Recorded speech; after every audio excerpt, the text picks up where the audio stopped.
Aloha kakahiaka. My name is Deborah Ward.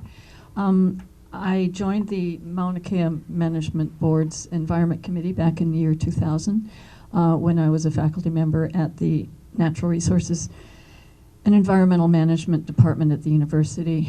Since I retired, I'm currently serving as chair of Sierra Club for the Hawaii Island.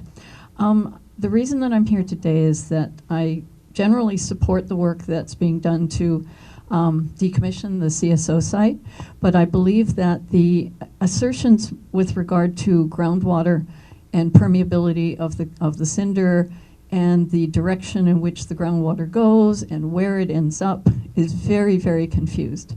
I've tried to ask Dr. Thomas to provide me with recent studies, and I have not gotten any answer for that. The reason that I'm concerned is that there were French drains in the CSO with unlined cesspools, an unlined cesspool, and chemicals have been noted at the bottom of that drain. It's been 34 years of operation. We really don't know what else has been poured or flushed down those drains. There was a hydraulic oil release in May 2009 that resulted in excavation of contaminated soil below the slab, but it looks like there's going to be more of it. There were about 3,500 feet of soil removed, but they feel that they would have to do additional investigation and cleanup when the observatory is decommissioned. But some of the concern I have has to do with how the university characterizes where the water goes. In the DLNR documents provided in the application, it says that it goes to groundwater, but the groundwater is not drinkable, not potable. The application to the Department of Health with regard to the NPDES for the 30-meter telescope says that surface runoff runs to the recreational streams, and that it doesn't go to groundwater. This document, the Phase 1 Environmental Site Assessment, says that the groundwater status is reported currently used for drinking water. The shallow aquifer is classified as high-level, uncontained, perched aquifer occurring in an impermeable formation. And then the groundwater is further described as irreplaceable with a high vulnerability for contamination. This is a study by Mink and Lau in 1993, and is potentially used for drinking water. And that the groundwater is described as irreplaceable with moderate vulnerability to contamination. So we've got 22.7 gallons of hydraulic oil that is run down through the French drain into the soil. Some of it's been removed, some couldn't be removed. There are still stains on the concrete, so it's hard to know what else was spilled and the extent of the spill. So our concern is that the contaminated soil be cleaned, and that it be investigated to the fullest depth of the contamination, so that we know how we can characterize what that permeability is in that site. And we are well aware that the hydrology is extremely complex, but we know very little more about it than that. And so I would like to know how one can access the most recent studies, if there are further studies that we don't know about. Thank you very much. Aloha mai, everybody. I'm Hanalei Fergustrom. I'm the spokesperson for Nakapuna Moko Keawe. I would like to request that an extension be given at least 30 days to go through a lot of the documentation. You know, you have to understand that we're not the University of Hawaii, so we don't necessarily know what you're doing all the time, but we're finding it little by little, stuff that you've done, like the report from the Enron or whatever the name is. But I haven't had a chance to really go through it really clearly, and I think it'd be really important to be able to. But there's other considerations that I don't think has been considered, and that's the cultural spot of it, from the fact that it's above Lake Waiau and next to Poliau. There are a lot of things that could be happening there. There's no doubt that there's technology already available that can help contain possible things like the oil spills and drifting of the oil and stuff like that. It's really just a matter of money. But that being said, I still like to be able to review these documents and see how legitimate I think they are. One of the problems I think is, and it's been mentioned several times, is that this is not the state of Hawaii.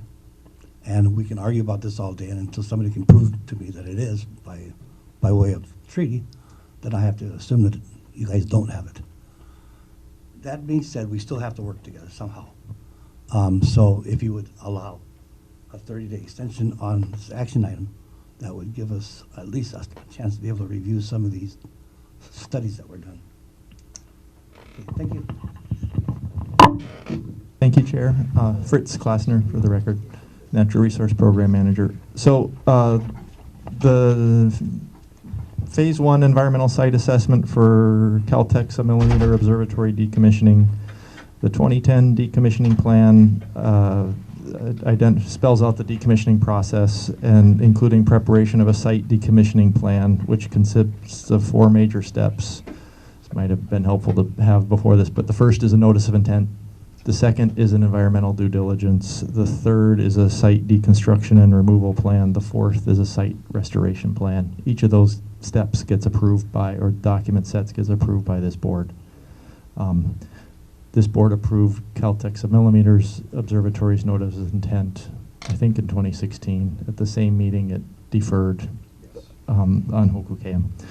So anyway, here we are now where we have the CSO's environmental due diligence phase 1 report. Because the phase 1, the purpose of a due diligence process is to identify recognized environmental conditions defined by the American Society for Testing and Materials with the project site.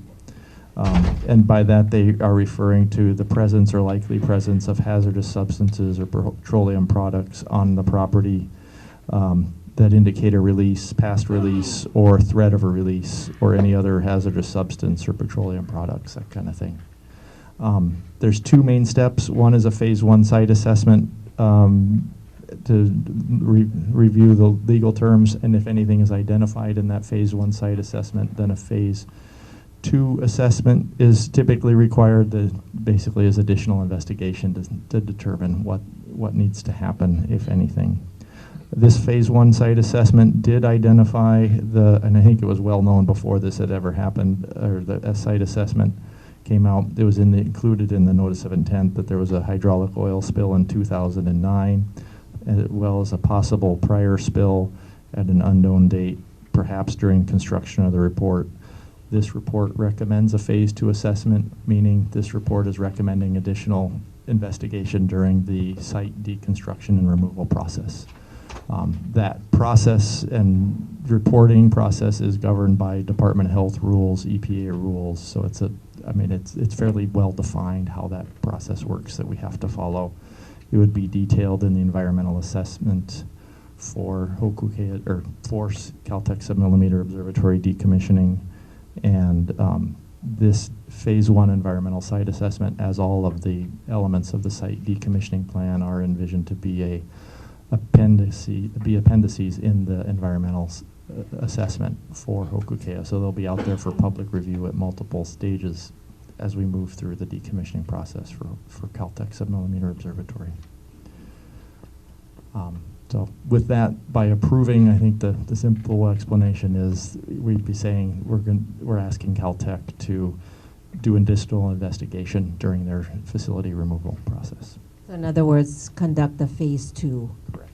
So for it's exactly when would the phase 2 be done? Because of the location of the spill that was identified, when the 2009 spill occurred went into a floor drain in the middle of the building. They dug out what they could. They tested. I believe Ms. Ward referenced that before.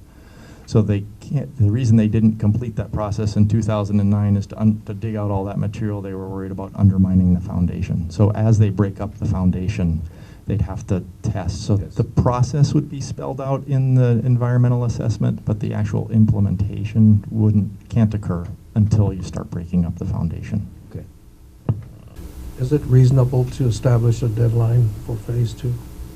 Any deadline for phase 2 would be tied to the actual foundation removal process. It does, the challenge in it all becomes, depending on what they find, they may need to prepare what's referred to as a remedial action plan. That's so there's an element of this that involves working closely with Department of Health through the removal process, so that depending on what's found, Department of Health is aware. Everybody can we can draft that action plan if needed in a timely manner. It's still, the way the decommissioning plan is written, it still needs to come back to this board, potentially be approved by DLNR, by the Board of Regents. So yeah. It's a long process. Yeah, it's more of a process. The deadlines, What I can tell you is there are conversations at the board level relative to setting deadlines. And I would encourage action at this level to look at establishing deadlines. And I think it would be good to be proactive in that way instead of having some timelines placed from a higher level that would be difficult. understood. Question, is the telescope still in that building? Yes, the CSO mirror is still in place. So they have to take that out first before you affect the foundation, right? Yeah, and dismantle the dome, the structure above that as well. Just a comment, Wayne, I think, as I understand it, Fritz, there's the notice of intent, there's environmental due diligence, which is what we're reviewing. The phase 1 is what we're reviewing now, but there's still the site deconstruction and removal plan and restoration plans, right? And environmental assessment process. Right. And a board-issued conservation district use permit to do anything substantive on the ground, which Right. is subject to all the time issues of a board-issued conservation district use permit, as TMT can well attest to. So is there a timeline, projected timeline for applying for the CDP? At the moment, the last version I saw had it in sometime in 2020. So, I mean, we have yet to release a draft environmental assessment, Right. and that has legally mandated public comment times. And then the CDUA process has legally mandated public comment times as well. So, yeah. Okay. Are we ready to vote? Okay, all in favor of approving the Caltech Submillimeter Observatory Decommissioning Phase 1 Environment Site Assessment? All in favor say aye. Aye. Unanimous approval. Okay. Move to the next item, approval of the Caltech Submillimeter Observatory Decommissioning Hazardous Material Report. So as a companion to the Phase 1 environmental site assessment, the formal title of the report is Asbestos, Lead Paint, and Mold Survey, hazardous materials for short. But basically, this is a standard and a required part of demolishing a building in any kind of instance. So this survey was conducted to identify if anything is present, and if so, the extent of hazardous materials that information can be incorporated into the design of the decommissioning process, and the results will inform the process and help us determine what abatement permits need to be obtained and some of the procedures that followed during the site deconstruction process, the actual planning and then the implementation of that plan. This report will also be an appendix in the environmental assessment, so it'll be out there and available for public comment on multiple occasions again in the future. In brief, the survey documented there was no asbestos-containing material with detectable concentrations found, which is sort of a standard detectable, what the lab can detect. There were 6 different locations with surfaces painted with lead-based paint, meaning the concentration of lead was in excess of 5,000 milligrams per kilogram. There were 7 locations identified as having surfaces painted with lead-containing paint, meaning less than 5,000 milligrams per kilogram. So basically, they have lead paint issues that they'll need to address. There were no airborne fungal concentrations detected inside the building. They're different than outside, meaning there was no airborne mold present. They did notice some mold in ceiling tiles, so there are some mold issues that just clean up the ceiling tiles separately. So in brief, the recommendations from this report are, follow the regulations regarding hazardous materials and regulated materials. There's state and federal law, disposal requirements that go with this. The process of removing the building or removing the infrastructure with the lead-containing and lead-based paint includes removing the loose material first, spot treating areas that are going to be affected during the deconstruction process so that you don't inadvertently make things airborne. There's a variety of health and safety statutes that need to be followed. There's airborne monitoring for lead during the removal process so that there's testing to make sure that if any lead starts to get released, that they can stop work and fix it. There's also soils testing pre and post in the surrounding area before deconstruction to document if there is any lead in the soil, and then afterwards to determine if anything was released into the environment, that it could be addressed if so, or demonstrate that it was not. Otherwise, there wasn't a recommendation per se with this, with either of these reports. It was just how we will. That we had reviewed both of these reports with the community groups, and that how we will respond if the report is approved or disapproved. But basically, this would also be incorporated into the site deconstruction and removal plan. So really, because these areas of lead paint have been identified, then it will need to be dealt with based on standard protocol that Department of Health has established, right? Yeah, correct. So the first step with decommissioning is a hazardous material abatement before they ever really start taking the building down. There's some hazardous material work, and then until all that material is gone, there's some extra precautions that need to be taken. Any questions? And the issue regarding the potential additional testing for water mitigation, that's going to be done or included in this hazardous plan? For water? For the drainage that Ms. Ward brought up. Oh, I think did I forget to mention, so as part of the phase 1 community consultation, so in the phase 1 report during the community consultations, I forget where the comment came from, but someone was asked both about the cesspool sludge, to determine if there were any potential contaminants with cesspool sludge. So with whether you think of it in the hazardous material or the phase 2 investigation, that cesspool sludge would also be tested for contamination, as well as there'd be testing with underneath the foundation. There's no near surface groundwater at this site. However, at the phase 2 report, there was a cover letter that identified that the surface groundwater that was referred to in the body of the report was actually about 10,000 feet down. That they had a clarification in their cover letter.